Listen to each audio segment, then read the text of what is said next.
Drake Maye, how we doing this Monday? Yeah. That was a tough one, but I'm doing all right. It was a tough one. Certainly you had chances to win throughout.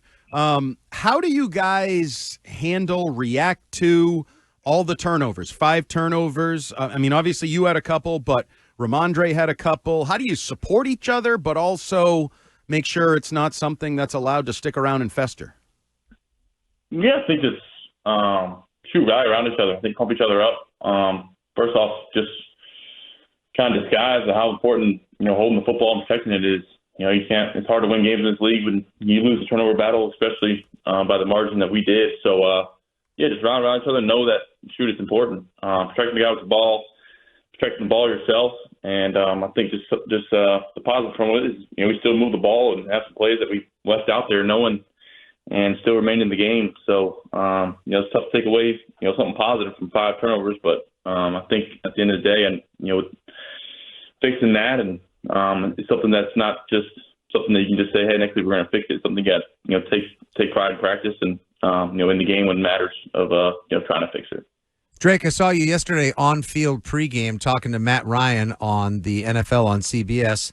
And when he asked you what the key to the game was, you said you just had to get the ball. You had to start running the ball. Running the ball would be key yesterday. And it seemed like, there were some effective running plays, but obviously you weren't able to. Was that a product of Pittsburgh's defense or, turning the ball over or maybe a combination therein?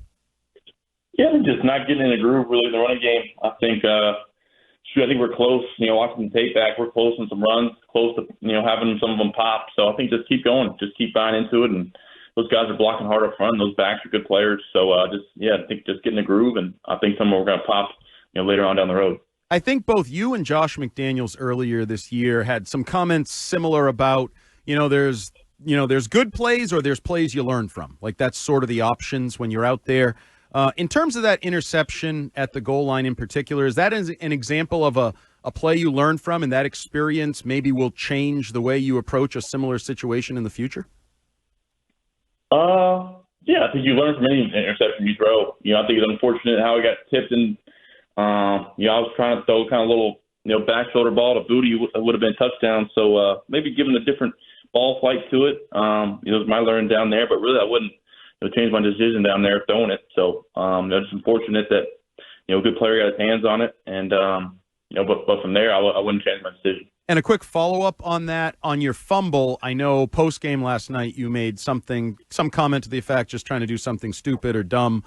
Is that another example? Just experience where the speed, the situation, when to live to fight another play, is that another one you'll sort of put in your back pocket and might alter things down the road? Yeah, no doubt. You can't do that when we got a chance, with the game on the line.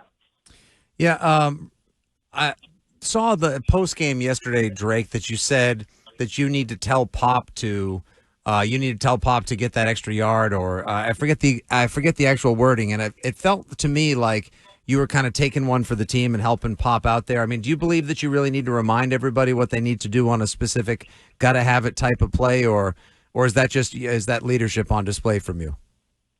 I think it's my job in the huddle of, hey, we're in short yardage, or hey, guys up front, a run play, we need a yard. I think just certain plays where I can just give them something, one last reminder before they run out and run their route or try to execute the play. I think that's always something that can go a long way. And my voice matters in the huddle, and just using that to the best of my ability and the best way to kind of keep everybody on the same page. And kind of, just like I said, just one last little reminder would be sweet. Patriots quarterback Drake Maye here with us on a Patriots Monday, WEEI Afternoons. We've had sort of a lot of negative-toned questions so far. Let's go to the positive. It looked like you and Hunter Henry were really feeling it. A couple touchdowns in there. He was making plays. How good is that relationship, the trust level? I know you guys go back basically all of last year. You had a good relationship. How much faith do you have in Hunter Henry when you need a play? Yeah, I think, he's a great player. Sure, he's one of them. He's the best, tight end I've played with in my lifetime. So just trying to, keep growing and keep kind of seeing the same things. I thought he did a great job getting his head around on the second touchdown, and he's a mismatch and against really whoever is manning him up. So he's tough to guard, and him and Hoop do a great job of kind of having a 1-2 punch in the run game and the pass game, and they play off each other well. So just keep on, continue to grow, and find ways to get him the football. Drake, you were the team's leading rusher yesterday. Looked great out there. I think it was 7 carries total for 45 yards. How comfortable are you running the ball now and using your feet as a weapon and bailing the offense out at times during those gotta-have-it plays? Yeah, sure. I felt comfortable. I felt comfortable really my whole career making plays. And yeah, just continue to find them, trying to make throws, outside the pocket and keep my head downfield. And I think there's instances yesterday that I could have maybe made it easier on some of the close, kind of slides of dishing out to one of our players. So just keeping my head up and remaining a passer for as long as I can and just keeping them honest on the run game. The cameras caught you, your back of your head hitting the turf down there in the red zone, and then your hands kind of reaching up and grabbing your head at that same time. Were you dinged up? Did you feel anything there, or were you just more worried about hopping up so you wouldn't unnecessarily maybe miss a play due to the spotter situation? I know you had some experience with that last year. Just take us through what happened there. Yeah, no, I felt good. I think kind of right after you hit the ground how you feel, coming off of a hit like that. So, yeah, probably should have thrown away earlier, but no, I felt good and felt fine. You said earlier last week that you need to get Stephon Diggs the ball more and get him involved in the offense. Unfortunately, only 3 targets yesterday. Was that more of a situational thing? Was that part of the game plan? And how do you think you can work on that going forward? Yeah, I think there's some opportunities I left out there that had Steph open, and I think he's doing everything right. He's playing hard. He did some things that didn't show up in the stat book throughout the game that were huge. So just continue to tell him I'm coming his way, and all those guys in the receiver room, they're doing good things. Just got to do it kind of every play. As you seek efficiency with all those guys, with the wide receiver position as a whole, Pop Douglas has been targeted 13 times, only 5 catches. I don't feel like that's a great efficiency number right there. How do you improve that relationship? Is that practice? Is that reps? How do you try to make that a more efficient relationship? No, shoot. I mean, he had a big game for us last year. I don't think it's anything, that we need to change. Just, I missed him, a couple times where we had to catch for some big plays. So just come keep going. Just keep running routes hard, keep practicing hard, keep doing things the right way. The ball's going to find him. I'm not worried, about Pop. He's made some big plays for us, and he's a tough mismatch. So you said that your voice is important in that huddle, and I imagine you probably had some supportive words to offer to teammates, especially Ramondre with the fumbles. Tough outcome yesterday. But I'm just very curious, what's the best something someone ever said to you in football? Could be college, high school, even in the pros, after you had a tough moment or a tough loss? Shoot. That's a good question. Practice-wise, one of my first probably weeks here, too, I remember David Andrews saying to me after, practice out there in training camp or maybe an OTA, he said, it's never as good as you thought it was. It's never as bad as you thought it was. And, this is the NFL, and this is how you got to approach it. It's on to the next. So that's one of the best things practice-wise. Game-wise, I'm trying to just learn on my own that how impactful some of these, certain plays in these game situations, how impactful they are for the game, and just really you got to take it, every play like it's going to be one that changes the game. So I think, Coach McDaniels just taught me that, and Jacoby Brissett helped teach me that last year, just knowing the situation and knowing how important those plays can be. Patriots quarterback Drake Maye here on WEEI Afternoons. Drake, Tom Brady made some news last week when he was talking about on a podcast the development of young quarterbacks and how young quarterbacks are kind of fast-tracked onto the field and these different things. And I'm just wondering, you're in year 2 of this process. You played last year. You're the starter right now to open the season. What do you think of this process? Has this been harder than you expected it to be? Have you felt like you're drinking from a fire hose, so to speak? What is this process like, making the leap to franchise quarterback in the NFL? Yeah, this process is why I'm playing the game. Why I play football. Why I'm trying to win. Why I'm trying to win so hard. Why it's one of those most tough positions in sports. It's an awesome position. It's great. Learn from different coordinators. It's awesome, kind of be able to pull some from each. And the way Coach McDaniels does his offense, just learning defense and pick up little things here and there from veterans and quarterbacks in the room with me. So, I'm loving it. It's something that I don't take for granted. I'm blessed to be in the position, and just looking forward to keep attacking it every day and put some good stuff on tape. And I think we got the guys in this building to do that, and just keep working.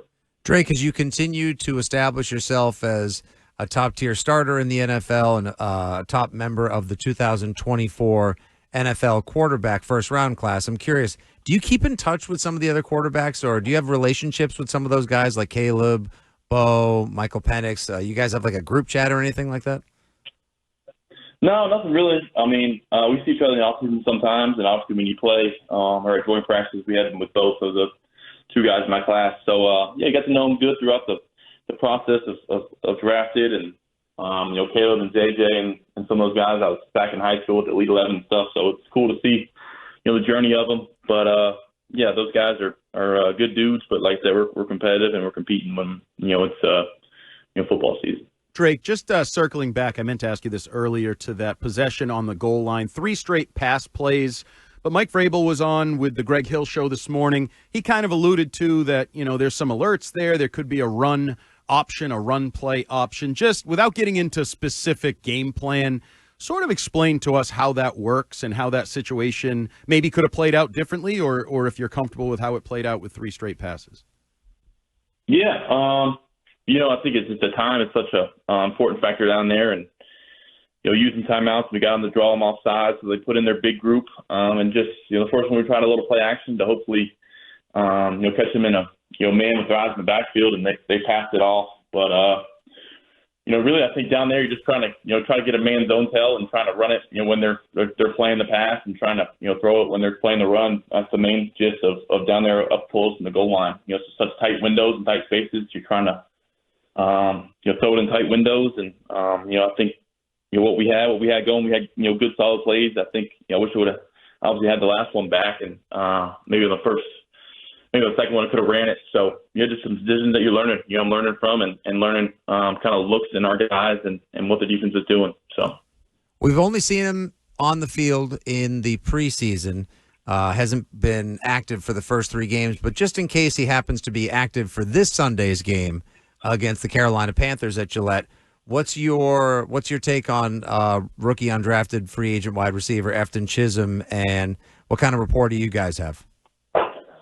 Yeah, he's been awesome since the day he got here. He's kind of tagged along, veterans, and a guy like Mac Holmes. Always see him staying after and getting extra conditioning in and drawing up plays and drawing up the play sheet. So I've watched, I've caught him here late in the building, numerous times, him watching extra tape, and me just trying to teach him and show him through what I see and what I'm seeing from the quarterback position, what he's seeing. So he's doing all the right things, and just continue to show up and do the stuff on practice, on scout team, and I think it's going to end up paying off. But I think he's got a bright future. Drake, we saw Jason Tatum on the sideline, Marcelo Maye, Roman Anthony yesterday, and I know Tatum was actually down at practice at one point.